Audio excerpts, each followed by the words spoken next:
Hello there, welcome back to Talking Newark, where community meets conversation. Today, this is the first of our Newark Voices episodes. So we're going to bring Newark Voices to you once a month, and it is all about showcasing the brilliant people within our town and the influence they have on our community. And today, we are joined by Louise Casey from Your CVS, along with, of course, as normal, Emma Holden. From Shop Newark. From Shop Newark. Hello, how are we doing? Hi, nice to Louise, see you. thank you for joining us. You You're are our very first welcome. guest Honoured. on this show. I feel honoured to be the first guest Yes. on your show. Thank you for having me. So for anyone that doesn't know, just give us a little bit of an overview of who you are and what you do for the wonderful town of Newark. Okay, so my name's Louise, as you said, Louise Casey. I'm the Chief Executive of Your CVS. For those that don't know what that stands for, it's Your Community and Voluntary Service. Okay. And we cover quite a big area in Nottinghamshire, but one of our areas is Newark. And we do lots of work for the community within Newark. And we run various projects and services that I'm sure I can talk a little bit more about today.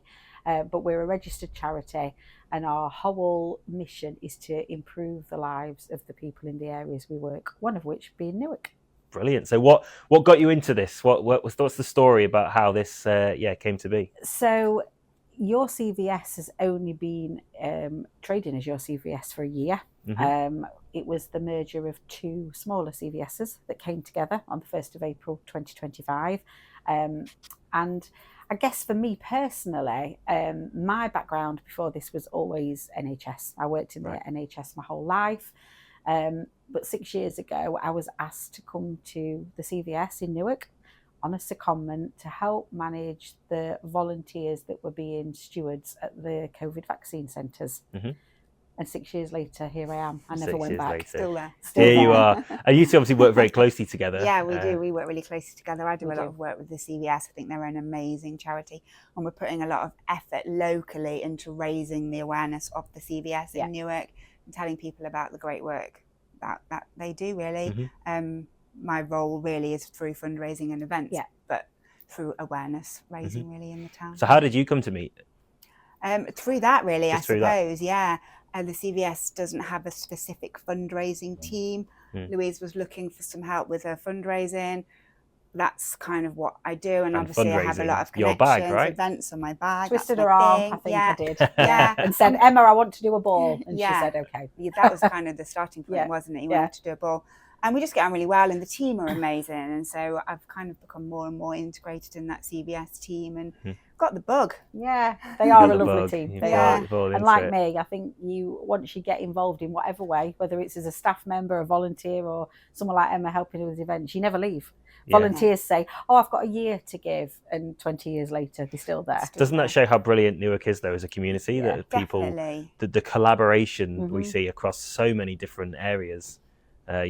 Ash and I see it obviously on a business sense of what we do day to day, but in terms of the community aspect and everything else going around it, I mean, you guys have met through doing this. You've got a shared passion for the town, same values are aligned on all these things, and you're now forming this brilliant partnership together. Yeah, absolutely. Yeah, we've got lots of grand plans, haven't we? So the first big event that we're doing together is the Butterfly Ball. Yes. In September at Thoresby Riding Hall, an evening full of glamour and elegance and butterflies and food and probably a wine. Butterfly is a project or a service that sits within CVS. Right. And it was set up 4 years ago to support people with an end-of-life diagnosis. Okay. So we have a huge army of fantastic volunteers that work on that project with us, and they go out into people's homes. They support them when they've had a terminal diagnosis with things like shopping, taking them to hospital appointments, befriending, end-of-life bucket list experiences, anything that we can do to support that family who are in that last 12 months of life. What a wonderful cause, is what we do. And we've got a huge army of 200 volunteers that work with us on that project. But we wanted to do some more fundraising for it. It is funded. There is some grant funding from the NHS for the day-to-day stuff. But for the nice things, the bucket list experiences, the day trips, the parties, the social groups that we want to do, we need to fundraise for that. And that's where the idea came from, that we could have the Butterfly Ball. And that's where Emma comes in. And I think a lot of people, when you talk about end-of-life support, really, a lot of people think of that as a medical perspective, rather than actually what CVS do is leave the medical side to the professionals. We go in, or CVS go in, and help those families with the things that really matter to them, actually, and make their lives feel better in that really difficult time. And it can be something really simple as, you know, when somebody becomes very ill, they're concerned about what's going to happen to my dog. You know, our volunteers will go and walk the dog. Or, you know, it can be something much more than that, where some of our volunteers literally do sit with people in the final hours of life, perhaps those that don't have family or friends. So it's so varied, but as Emma says, it's completely non-clinical. We leave those that are experts to do that. But what it is, it's holistic support for the whole family. So sometimes it's not even the person themselves that is at the end of life, but we may be supporting husband, wife, son, daughter, young children. Because it's such a traumatic time for everybody. It's that sort of holistic, non-clinical, where we fill that gap, really. So something we're very proud of at CVS. And you've been very proud in the last few weeks because you had a big night out, didn't you, Louise? We did. So Butterfly was nominated for a national award. Oh, fantastic. Yeah, the End of Life and Palliative Care Awards. We were nominated for an award, and we were a runner-up, highly commended as a non-clinical volunteer-led service. So we headed off down to London and met Kate Garraway, presented us with our award. So that was fantastic, and a big achievement for us at Your CVS to be recognised for a national award. And there were probably 30 nominees in that room, and we were only one of 2 non-clinical services. So that felt like a huge achievement. That must be such a rewarding experience for you, though. Because how long has your CVS been going, did you say? So Your CVS has only been called Your CVS for a year, but Butterfly sat within Newark CVS for 4 years. So only four years down the track. Still an early project. And being recognised nationally. Yeah, making a big impact. Yeah, that must be, absolutely. because, you know, everything's very hard work, but this must be incredibly hard work, physically and mentally as well. There must be nights you come home and you just feel completely drained. So when you have a situation like that, where you feel a bit of recognition, it was really nice to be recognised. Not particularly for me, but for those 213 volunteers at the last count that give their time week after week. It felt like recognition for them, you know, whether they give an hour a week or 5 hours a week. Every hour they give is so important. We couldn't run a service without them. And so I felt really it was more for them and the work that they put into it. And there is a small staff team that work on Butterfly projects as well. But yeah, it did feel a huge recognition of what volunteers can do with the right support. Absolutely, yeah. And I'm sure, you know, that level of recognition is brilliant, but then I'm sure the day-to-day results give huge rewarding experiences for the effort that gets put in as well. You must you must have a lot of grateful. People think it must be a really sad job. Actually, it's not. It's really not sad. I think what the team at Your CVS say is they're really passionate about people having a good death, and if we can help with that. And we do run our best years groups as well, our social groups for people over 65 that people can come along to, and actually they're a lot of fun. You would not go into those groups and think that some of those people were terminally ill or at the end of life. There's lots of fun things going on there, V-Day parties and Christmas parties and all sorts of things. And play games, don't they? Bingo, quizzes. Yeah, it's a really nice... Is this where the bingo over twisters come from, by the way? No, this is... I'm still trying to work out what that bingo over twisters is. Wait until the social for that one, Dan. But yeah, they're really nice. They're really fun groups to be a part of. And so we're very proud of that side of it as well. You know, we give that intense level of support when people can't leave their own homes anymore and they may become bedbound. But in the lead up to that, you know, they still want to get out. They don't want to be isolated. They want to still feel part of the community. They can come along to our groups, which are all over Newark, and be part of something really fun. And they do lots of things. They've just been on some day trips to Skegness and boat trips and things. So that's really lovely and nice to see people not be isolated when they've had that diagnosis.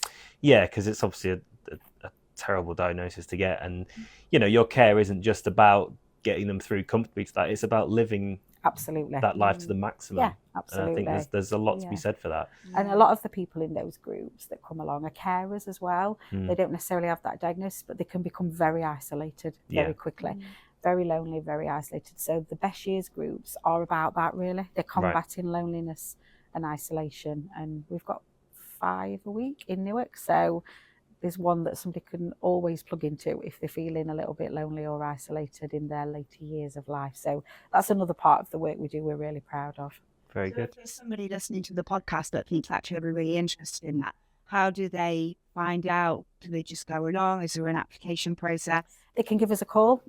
Everything is on our website, our telephone number. So what we would say is give us a call on our main number, which is all available on our website. And then somebody will talk to them about which is the nearest group to where they live, what day suits them the best, and to figure out if they need transport, because what our amazing volunteers do is we have volunteer drivers that will pick people up that don't have transport and take them into the group. So best thing to do if you want to come along is give us a call, and we can make sure that you get to the right group and you get transport if you need it. Brilliant. So the butterfly ball then Absolutely. is a massive part of raising funds for that. So it really is. When is it? Where can we get tickets? And what's the agenda for the night? Oh, I'll let Emma fill you in on that. So it's on Saturday the 26th of September. Yep. At Thorsby Riding Hall. Yep. So it's a little way out from Newark, but it's a beautiful venue. It's all going to be butterfly themed, very grand. We've got a 3-course meal, champagne arrival, or the 3-course meal. Of course. And then we've got a live auction and a silent auction running throughout the evening. We've got live entertainment from the Wild Tonics, who are coming up from London to treat us to their entertainment and lovely voices. Oh, what a fabulous event. And then we've got a DJ to finish the night off with a load of dancing. Excellent. So what time's the arrivals? 7 o'clock. 7 o'clock? 7 o'clock for your champers. Yep. And then carriages at midnight. Carriages Cinderella. at midnight.